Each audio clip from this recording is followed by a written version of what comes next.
pest control advisor are licensed and educated to go through the orchard and figure out if the problem has reached a certain threshold, whether you need to act upon that or not with a spray. Usually it's a spray. So back in the day, it was, oh, it's July 4th, you got to spray. Oh, it's this time of year, you have to spray. Well, we don't do that anymore. So our chemical use has declined drastically. We use much friendlier chemicals, for example, and if we do an insecticide, it's at a rate of about 4 ounces per acre. So it's really, and it's benign. And they're targeted insecticides that only go after that one insect. So all the beneficials, all the good guys that are helping you out all year, ladybugs and things like that, aren't affected by it. No. And that goes for all crops. That's not just almonds.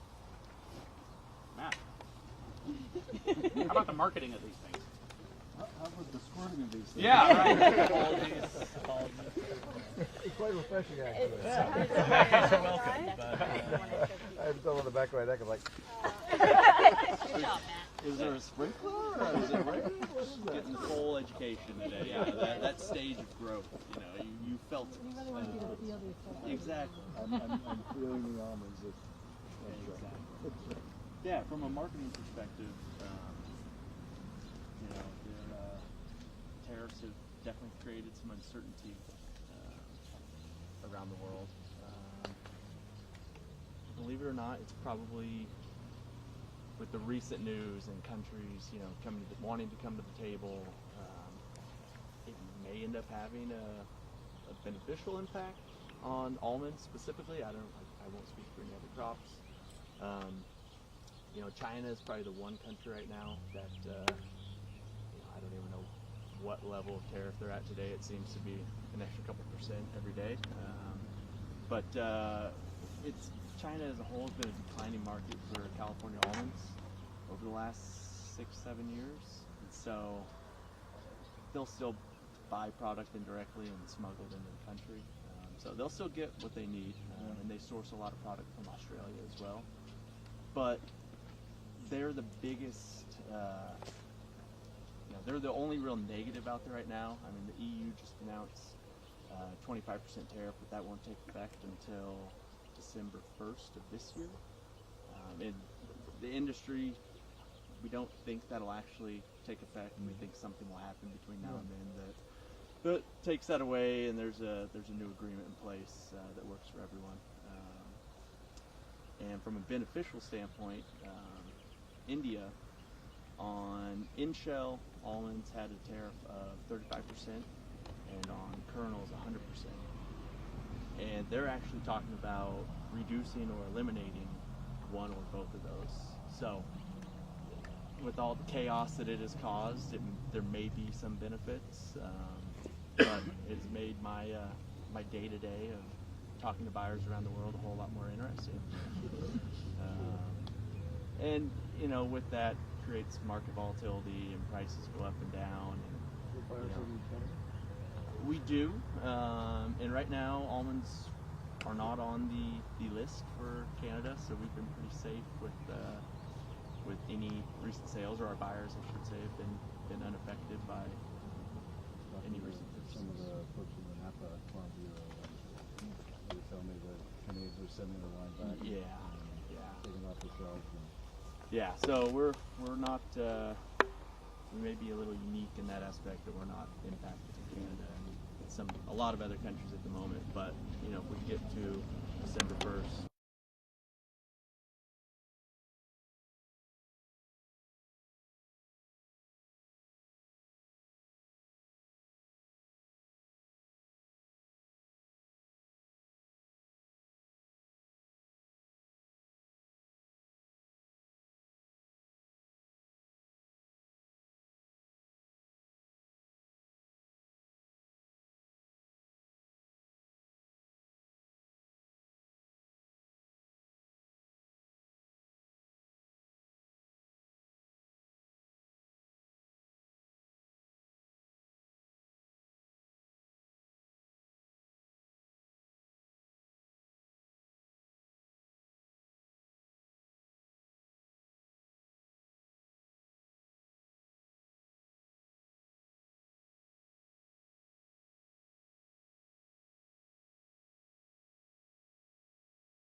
With a custom farmer who will come in and try to sell them. Lots of opportunity. But that all happens in a very short period of time between April and November, and the bulk of all our agriculture is So this is kind of like our stocks and bonds here, it's diversification. So so about 2 years ago, walnut prices completely fell through the floor. I mean, they were terrible. You couldn't get them away. They were worth about. Well, it was coming out of COVID. There was an oversupply because about 10 years earlier, about 13, 14, the prices were incredible. They were amazing. So what did everybody do? They planted walnuts. Yeah. So those trees, 4, 5, 6 years later, started to come into production, and then the crop just went crazy. So COVID, that and the overplanting, and then the port issues were just absolutely devastating to our industry. We couldn't get the stuff on the boat. So, what is in terms of invasive pest or insect, what's the primary fear right now? I know I was talking to some of the citrus farmers in the Central Valley who are worried about a particular Citrus psyllid, Yeah. Is that what it's called? Citrus psyllid. The one that the wasps eat. Oh, That was very cool. That Yeah, you can yeah. have, Well, that's part of IPM. So one of the things we're looking for in these orchards is, do we need to spray? Maybe not. If we go through and we look at all the leaves, and walk around and we see a lot of the beneficials, we don't need to do anything because they'll take care of it. So in terms of walnuts and almonds, what's the profound danger? I think in both, because they share a lot of the same problems. I think in both, it's probably for me, it's navel orange worm, navel orange worm, and mites. Mites are the tiny little microscopic. They're actually a spider.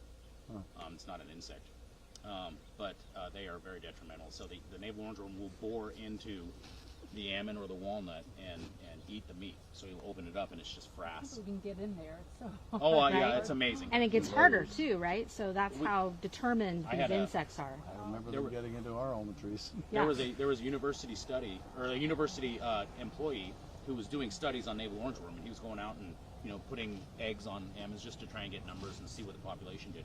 And he kept them for about a week in a 5-gallon bucket. They chewed out of the bucket. I mean, they have strong jaws. And then what mites will do is they go after the leaves, so they just suck the juice. They've got a straw-like mouthpiece, and they'll suck all the juice out of the leaves, and it'll just defoliate the tree. So then it's not carrying any nutrients into the next year, so next year you don't have a problem in that particular tree. So yeah, those are the two main ones for us. That, and we've got all sorts of soil pathogens and things that we have to contend with as well. Those are a major issue. How you doing? You do. We do it because we love it. That's a big part of what agriculture is. It's very much a way of life as well as an income and everything. So. I admire what you do.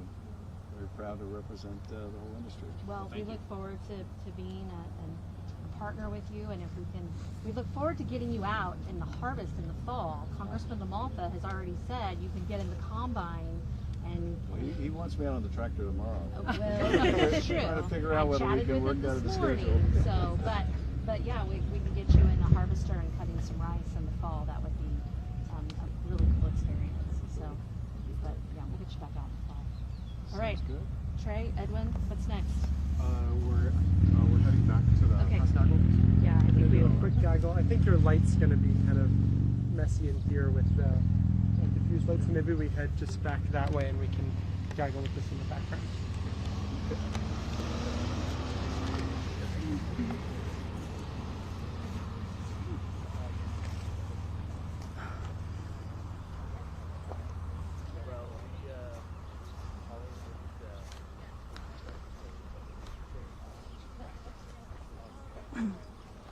We're going to go to the press gaggle so the press can ask questions.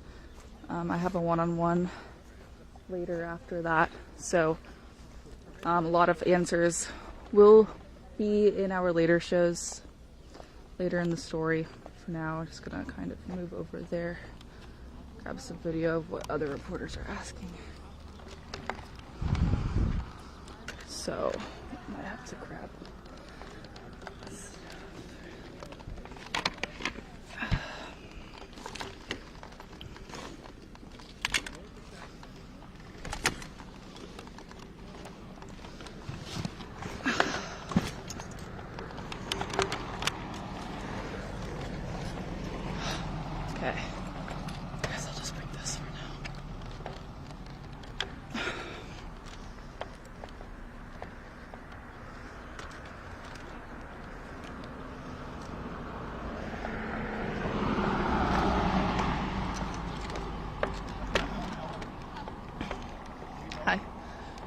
I'm fine, thank you. Okay. I've made it. Almonds on the tree and almonds on the ground because the harvest have to shake you out of them. You're welcome. Make sure that gets in. Sorry for accidentally shooting that almond earlier. Folks, if you want to set up with the almond trees in the background Yeah. here. Well, school, and then Cal Poly, and then so I got it. Yeah, exactly. So I got a tree down there. I tried a couple different jobs. All right. Why don't go through my lines? Why don't you start with the first question, and then you can go, and then action news, and we can just take it from there. Sounds good. Awesome. Thank you, guys. Cool. I'll just hit it off with what brought you out here today, and what did you learn during your visit here? Well, this is a hugely important part of the state, and it feeds a lot of California and a lot of the nation. And I'm very proud to be the first California senator on the Agriculture Committee in over 30 years. This is an amazing industry, and I want to represent it well and be a champion of the industry. And what better place to come and to have a walk through the fields and talk about all the challenges that farmers are facing. So really thrilled to be here. How's it going, Dan from Fox 40? Is there hasn't been anyone on the board in 30 years. Is there something now that's more lacking that drove you to be on the board, or just there should have been someone there the whole time? I thought it was very striking that even though we're the largest agriculture producing state in the union, we haven't had that representation on the Agriculture Committee. We haven't had someone on that committee to be championing California and all we produce, and farmers are facing so much. They really need someone on that committee. And in particular, because so many of the crops from California are specialty crops, and they're different than a lot of the commodity crops that come from other states. The issues can be different, and the parts of the Ag Bill that are of particular significance to California farmers may get left out without a champion there. So we're, I think, seeing a lot facing the industry right now, whether it's the perennial challenges with water, or it's the potential of retaliatory tariffs affecting the industry. In other parts of the state, we're starting to see some of the impacts of the immigration policy on farm labor. We have a very challenging environment, and I think it's always challenging in this industry. So I want to do all I can to help the farmers meet these challenges. I've been so impressed to meet farming families who have been at it for generations and see how hard they work, and they're deserving of our respect, and I just appreciate the opportunity to be here and have a chance to meet them. Evening, Senator. Margot Rowe, Action News Now. Were there any concerns that you heard from farmers that you're looking to implement in your future policies? Well, I think one profound concern is the lack of an agriculture bill, a farm bill. We have traditionally produced them on a very bipartisan basis. Some of that is broken down. Without a new farm bill, we can't really address changing conditions since the last farm bill. I want to make sure that in particular for farmers in California, that for example we have resources devoted to research that will address the insects and pests and other dangers to our produce here. I want to make sure that the marketing program that supports specialty crop farmers in their efforts to market their products around the world remains well and funded. I want to make sure that we continue the food and nutrition programs that are important to families that would otherwise go hungry without them, but also an important source of buyers for produce. I want to make sure that if farmers are subject to retaliatory tariffs from other parts of the world, that when the federal government establishes a relief fund, that it doesn't just go to commodity farmers in the Midwest, that California farmers can also participate. So these are some of the challenges I've been made aware of and want to make sure that I can address. Yeah. So what is the Democratic Party in California doing to combat some of these tariff issues that farmers could be faced with? I think what we've been doing is really sharing the stories that we're hearing about the impacts on small businesses, on the agriculture community.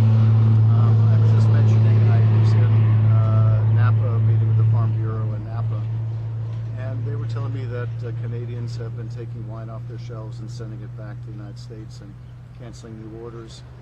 And they're concerned that they may not make up that lost ground.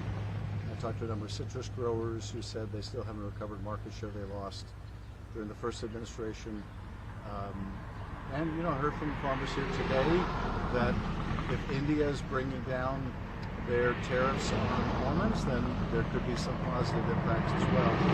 So trying to get the full picture of how these tariffs might impact people, and hearing these stories and allowing me to share them, I think helps make the case to combat some of the tariff policies that are harmful to the industry and make sure that we keep access to California produce to these overseas markets. Sure. Yeah. Gotcha. Sorry, one more. Yeah. Congressman Doug LaMalfa serves on the House Agriculture Committee. Do you think you guys will be able to see eye to eye on certain issues when it comes to California farmers' concerns or tariffs or anything like that? I really do. Doug and I are committed to working together in a bipartisan, nonpartisan way. We're going to be spending part of the next couple of days together, and he's invited me out to his farm, which I'm looking forward to seeing.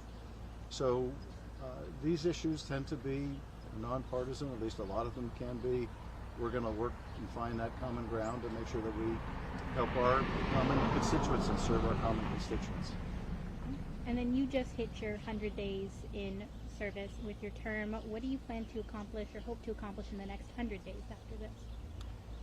Well, I would love to see us produce a farm bill, but there's really a lot to work on.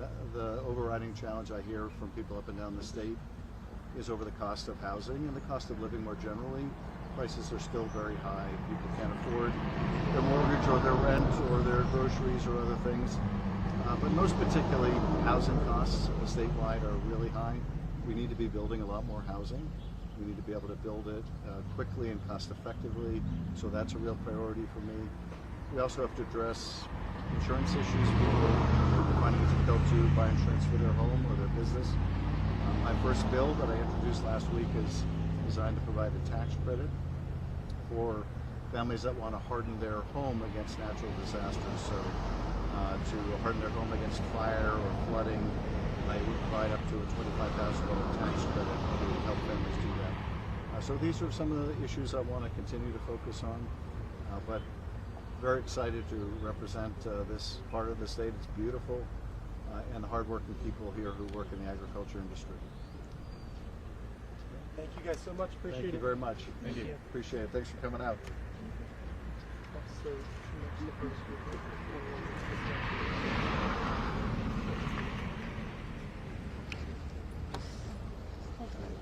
Good to meet you too. Thank you for coming out. My pleasure. I got to ask, what's your favorite way to eat rice?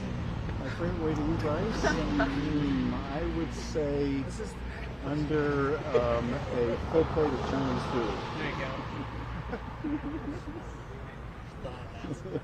For sure. If you have any questions for us or anything like that, or anything real at all. I'm sorry? If you have any questions for us, No.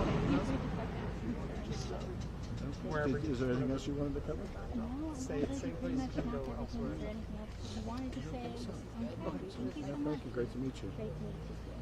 Margot's the best of us. Stop it. Okay.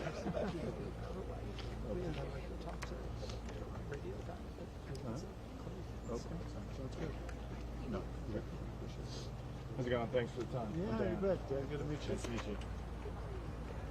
Are you a native of here? No, I'm from Orange County. Drove all the way up, huh? Yeah, I work in Sacramento right now. But Where in Orange County? North OC, right? Okay. Good. But Sacramento's your home base? Yeah, now I'm working for news. So I was living in the Bay Area the past 4 years, and now I'm all around. Gilroy, started in Gilroy, then Vallejo, Oakland, last year Petaluma, Sonoma County, and then we got here to job. Vallejo was where my dad lived. Well, lumberyard was. Oh, no way. That's awesome. Yeah, how do you find it? It's nice the fact that I was in Vallejo just like 3 weeks ago. Oh, nice. Drove by the place where my dad used to live on the yard. What is it now? It's a weird garden gift shop. Okay. It was unclear. It was closed. Of course, right. But it was a nice walk down memory lane. Oh, of course. Yeah, I like that town. It was right on the water. I mean, we had a nice little spot right on the top of the hill. See the bay. It's going to be deep. Man, it's awesome. Cool. I'm going to go try to talk to the other folks. Ready, or do you, if you need a couple more minutes, we can also. Hi, sorry. No worries. Sophia, nice to meet you. I'm from Good to KRCR meet you News. too. Pleasure. Can I interrupt you for a quick selfie? Of course. Come here, Margo. Ready? 3, 2. Awesome. Thank you. My pleasure. Okay. So I'm going to use this microphone. Okay. So this will just clip onto your collar. Thank you. Oh, really?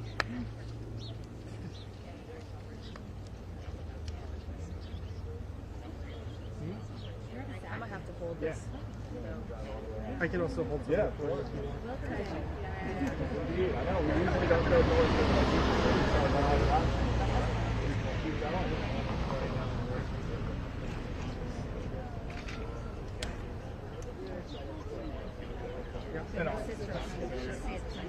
Oh, really?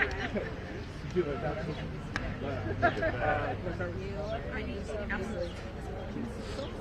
don't know the half of it. Really?